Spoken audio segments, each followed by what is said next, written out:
Hello, hello! So it is, oh my gosh, day 19 of National Poetry Month. I've been keeping this going for 19 days. I'm kind of proud of myself at at the moment. So, yeah. It's Sunday. Been grading papers and building course material and prepping for the week. And I'm excited because it's actually, it's a really cool week for both of my classes. Um, Even with moving to the remote teaching, so that worked out nicely. Um, but I need to get some sleep, so I'm trying to get this done a little sooner. But I wanted to rock some classics, but also note, considerable problems with classics that we have to keep in mind as scholars, not just poets, but in this case we're going to talk about a particular poet. So tonight I want to read Sylvia Plath, who is pretty much a poetic gold standard. But I don't want to read any of her most read poems, right? Her beloved hits. I'm not doing Lady Lazarus. Although I would love to read Tulips, I'm not going to read Tulips tonight. But I am going to read from this version of Ariel, which, as you can see up here, this is the version that her daughter put together.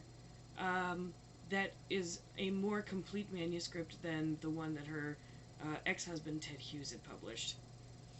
And I think it's really important because it's got both the book in the front, but then they've included some actual, these are scans of her typewritten pages. I'm tired, guys. Bear with me. It'll be better tomorrow. So, we got all of this in here, and then there is, of course, flipping through the pages.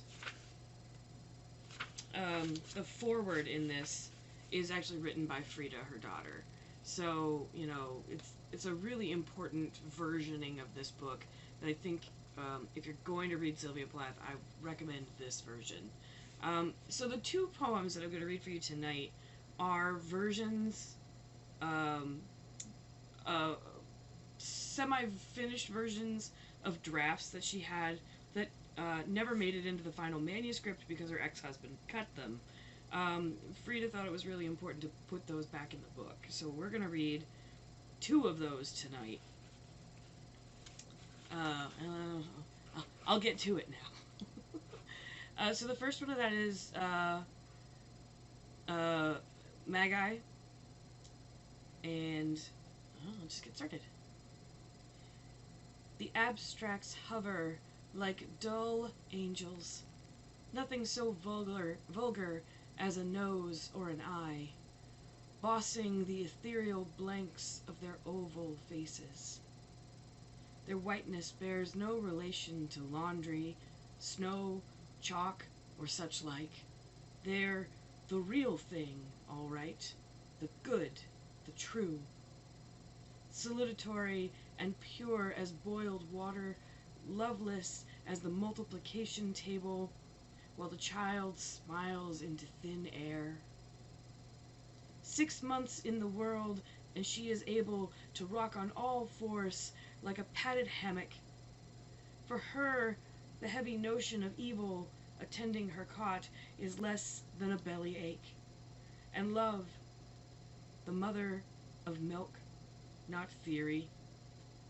They mistake their star, these papery godfolk. They want the crib of some lamp-headed Plato. Let them astound his heart with their merit. What girl ever flourished in such company?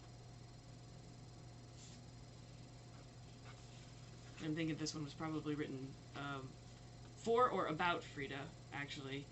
She wrote a lot of poetry about motherhood and her sort of love-hate relationship with being a mom. Alright, and then the other one is called The Other. And I get the sense he might have cut this one because this might be about Mr. Hughes. Uh, the other. You come in late, wiping your lips. What did I leave untouched on the doorstep? White Nike streaming behind or between my walls. Smilingly, blue lightning assumes, like a meat hook, the burden of his parts. The police love you. You confess everything. Bright hair, shoe black, old plastic. Is my life so intriguing? Is it for you this widen?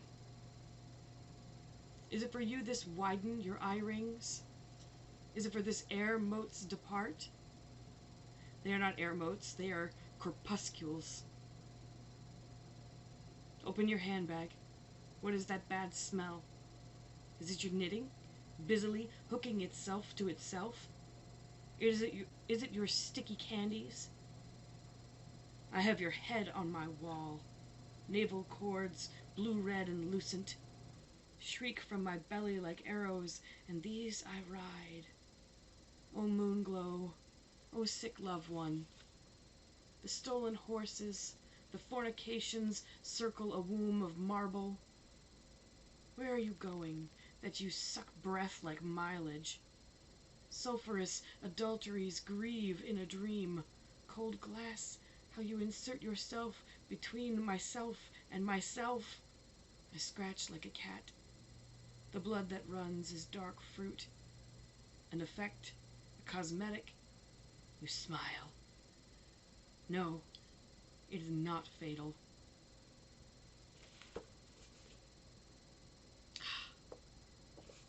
I do that every time. It's just like you get done with a good poem and it's just